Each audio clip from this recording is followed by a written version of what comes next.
West Bengal ICDS নিয়োগ 2026, যেখানে কর্মী, সহায়িকা এবং সুপারভাইজার পোস্টে সম্পূর্ণ পার্মানেন্ট ভাবে নিয়োগ করা হচ্ছে।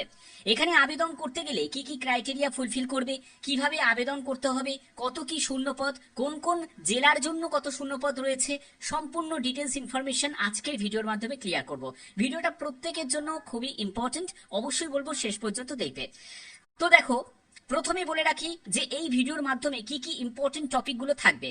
প্রথমত হচ্ছে কোন কোন জেলায় কত শূন্যপদ রয়েছে, ফর্ম ফিল আপ কিভাবে করতে হবে, নিয়োগ পদ্ধতি কি, পরীক্ষার সিলেবাসের ক্ষেত্রে কিছু পরিবর্তন রয়েছে, তো পরীক্ষার সিলেবাসটা কি থাকবে, সেই সব তথ্যগুলো তোমাদের কাছে ক্লিয়ার করব।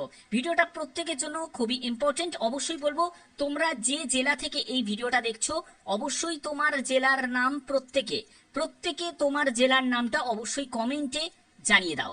তো দেখো, প্রথমে বলে রাখি যে সব জেলাগুলো তোমরা দেখতে পাচ্ছ, যেখানে তোমাদের আলিপুরদুয়ার থেকে শুরু করে বাঁকুড়া, বীরভূম, কোচবিহার, দক্ষিণ দিনাজপুর, দার্জিলিং, হুগলি, হাওড়া, জলপাইগুড়ি, ঝাড়গ্রাম, তারপরে হচ্ছে কালিম্পং, কলকাতা, মালদা, মুর্শিদাবাদ, নদিয়া, নর্থ চব্বিশ পরগনা, পশ্চিম বর্ধমান, পশ্চিম মেদিনীপুর, পূর্ব বর্ধমান, পূর্ব মেদিনীপুর, পুরুলিয়া, সাউথ চব্বিশ পরগনা, উত্তর দিনাজপুর, যে জেলা থেকে তুমি বিলং করছো সেই জেলার নাম অবশ্যই তোমরা কমেন্টে জানাবে। এছাড়া যদি তুমি আদার স্টেট থেকে বিলং করো তাহলে অবশ্যই তোমার স্টেটের নামটা এবং তার সাথে তোমার জেলার নামটাও প্রত্যেকে কমেন্টে জানাবে। তো দেখো, এখানে তোমাদের একটি ওভারভিউ দেওয়া হয়েছে, যেখানে দেখো তোমাদের বিভিন্ন পোস্ট রয়েছে। আমি আগেই বললাম ওয়ার্কার, হেল্পার, সুপারভাইজার সহ বিভিন্ন পোস্ট রয়েছে, যেখানে তোমাদের যোগ্যতা অষ্টম শ্রেণী থেকে শুরু করে 10, 12 বা গ্র্যাজুয়েশন যোগ্যতাও আবেদন করা যাবে। ন্যূনতম বয়স হচ্ছে 18 বছর লাগবে, ম্যাক্সিমাম বয়স হচ্ছে 39 বছর। এসসি, এসটি, ওবিসিদের যথারীতি ছাড় রয়েছে। আবেদন কিছু ক্ষেত্রে অনলাইনে হয়, আবার কিছু ক্ষেত্রে তোমাদের অফলাইনে হয়। যেমন হচ্ছে তুমি যদি সুপারভাইজার পোস্টের জন্য আবেদন করো, সেখানে তোমাদের অনলাইনে আবেদন করতে হবে। তুমি যদি অন্যান্য আদার যে পোস্টগুলোতে আবেদন করো, সেখানে তোমাদের অফলাইনে আবেদন করতে হবে। পরবর্তী কি আছে, পরবর্তী দেখো কোন কোন পোস্ট। দেখো পোস্টগুলো হচ্ছে এখানে কর্মী আছে, সহায়িকা আছে এবং তোমাদের সুপারভাইজার পোস্টও রয়েছে। ওকে, তো এবার হচ্ছে যে কোন জেলার জন্য কত শূন্যপদ। দেখো, দক্ষিণবঙ্গের যেসব জেলাগুলো তোমরা দেখতে পাচ্ছ এই লিস্টে, তোমরা অবশ্যই কিন্তু তোমরা প্রত্যেকে তোমার জেলার নামটা অবশ্যই তোমরা জানিয়ে দিও। ঠিক আছে, এর মধ্যে কোন জেলার নাম তোমার রয়েছে, এবং যদি তুমি অন্য রাজ্য থেকে বিলং করো তাহলে তোমার অন্য রাজ্যের যে জেলা সেই জেলার নামটাও অবশ্যই তোমরা কমেন্ট করে জানাবে। এখানে তোমরা দেখতে পাচ্ছ এই সব জেলার জন্য এরকম শূন্যপদ। দেখো, এই শূন্যপদ বৃদ্ধি হওয়ার কিন্তু সম্ভাবনা রয়েছে। ঠিক আছে, তো এরকম মোটামুটি তোমাদের শূন্যপদ থাকবে। এটা হচ্ছে টোটাল শূন্যপদ, কিন্তু তোমাদের যে ভ্যাকেন্সি রিলিজ হবে তোমাদের উত্তরবঙ্গের জন্য, তোমাদের বিভিন্ন জেলার জন্য বিভিন্ন শূন্যপদ আছে। 10,000-এর বেশি কিন্তু শূন্যপদ রয়েছে। ঠিক আছে, এবং পরবর্তী কি বলা হয়েছে, দেখো কোন পোস্টের জন্য কি যোগ্যতা প্রয়োজন। তুমি যদি সহায়িকা পোস্টের জন্য আবেদন করো, সেখানে অষ্টম, দশম শ্রেণী পাস যোগ্যতায় অ্যাপ্লাই করা যাবে। তুমি যদি কর্মী পোস্টের জন্য অ্যাপ্লাই করো, সেখানে দশম বা দ্বাদশ শ্রেণী যোগ্যতায় অ্যাপ্লাই করা যাবে। তারপরে তুমি যদি সুপারভাইজার পোস্টের জন্য আবেদন করো, তাহলে তোমাদের গ্র্যাজুয়েশন যোগ্যতা প্রয়োজন হবে। এবং সুপারভাইজার পোস্টের জন্য পিএসসির মাধ্যমে কিন্তু নিয়োগ হয়। ঠিক আছে, ওকে, এবং অবশ্যই সেই জেলার সেখানের কিন্তু স্থানীয় বাসিন্দা হতে হবে। কিন্তু সুপারভাইজার পোস্টের জন্য বাইরের রাজ্য থেকেও কিন্তু ক্যান্ডিডেট অ্যাপ্লাই করতে পারে, কোনো অসুবিধা কিন্তু নেই। এজ লিমিটের ক্ষেত্রে বলে রাখি 18 বছর ন্যূনতম বয়স, ম্যাক্সিমাম বয়স হচ্ছে 39 বছর। এসসি, এসটি, ওবিসি যারা ক্যান্ডিডেট রয়েছে তাদের জন্য কিন্তু রিল্যাক্সেশন রয়েছে। যারা এসসি, এসটি ক্যান্ডিডেট তাদের ক্ষেত্রে 5 বছর ছাড় রয়েছে। ওবিসি যারা ক্যান্ডিডেট তাদের ক্ষেত্রে 3 বছর ছাড় রয়েছে। এবং এখানে দেখো পরবর্তী, এই যে তোমরা দেখতে পাচ্ছ তোমাদের এখানে স্ট্রাকচারটা তোমাদের দেয়া রয়েছে। এবং পরবর্তী হচ্ছে যে সিলেকশন প্রসেসটা কি।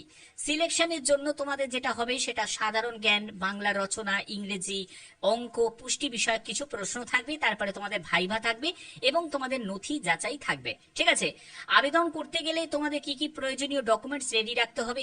মাধ্যমিক, উচ্চ মাধ্যমিক, গ্র্যাজুয়েশনের যে সার্টিফিকেট, যে পোস্টের জন্য অ্যাপ্লাই করছো সেই পোস্টের রিগার্ডিং সার্টিফিকেটকে তোমাকে রেডি রাখতে হবে।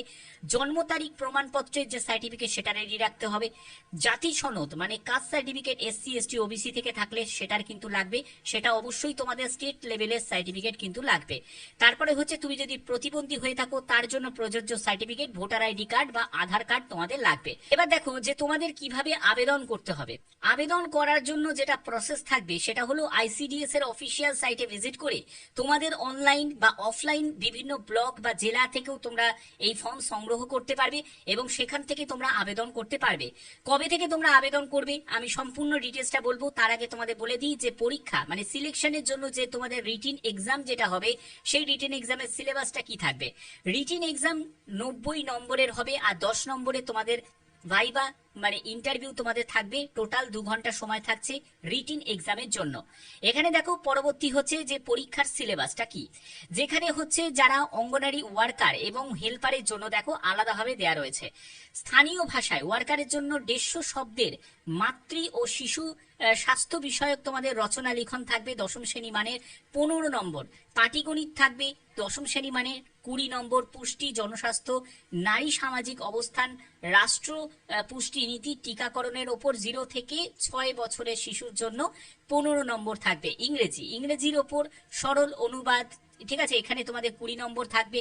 সাধারণ জ্ঞানের ওপর প্রশ্ন থাকবে 20 নম্বর থাকবে, ঠিক আছে। এরপর হচ্ছে হেল্পারের জন্য দেখো তোমাদের অঙ্গনারী কেন্দ্রে যে পরিষেবা সচেতনমূলক রচনা লেখা 150 শব্দের মধ্যে 8ম শ্রেণী মানে সেখানে 15 নম্বর থাকবে। পাটিগণিত থাকবে 20 নম্বর থাকবে। তারপরে নিরাপদ যে রন্ধন পদ্ধতি, জনস্বাস্থ্য ও স্বাস্থ্যবিধি থাকবে 15 নম্বর থাকবে। ইংরেজি থাকবে, সরল অনুবাদ থাকবে 20 নম্বর থাকবে এবং সাধারণ জ্ঞানের প্রশ্ন থাকবে হচ্ছে 20 নম্বর থাকবে, ঠিক আছে। এবার দেখো যে তোমাদের ইম্পর্টেন্ট ডেটসটা কি রয়েছে।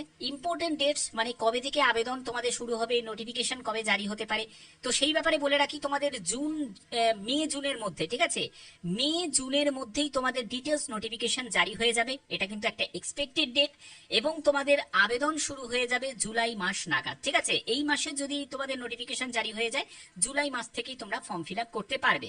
এবার তোমাদের প্রশ্ন জাগবে যে স্যার এখানে কি শুধুমাত্র যারা ফিমেল ক্যান্ডিডেট তারা অ্যাপ্লাই করতে পারবে? হ্যাঁ, ফিমেল ক্যান্ডিডেট অ্যাপ্লাই করতে পারবে। তবে তোমাদের আরেকটা ব্যাপার বলে রাখি যে তোমরা জানো যে একটা অঙ্গনারী ঠিক আছে বিভিন্ন যেসব স্কুলগুলোতে থাকে বা বিভিন্ন প্রতিষ্ঠান থাকে সেখানে কিন্তু একজন মেল ক্যান্ডিডেটও হেল্পার হিসাবে প্রয়োজন হয়ে থাকে, ঠিক আছে, হেল্পার হিসাবে প্রয়োজন হয়ে থাকে।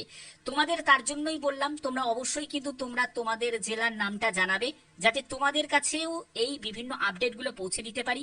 বিভিন্ন আপডেট যেটা জেলা ভিত্তিক হোক বা স্টেট লেভেল হোক বা বাইরের স্টেটের হোক, যেটা আপডেট থাকবে সেই আপডেটটা যাতে পৌঁছে দিতে পারি।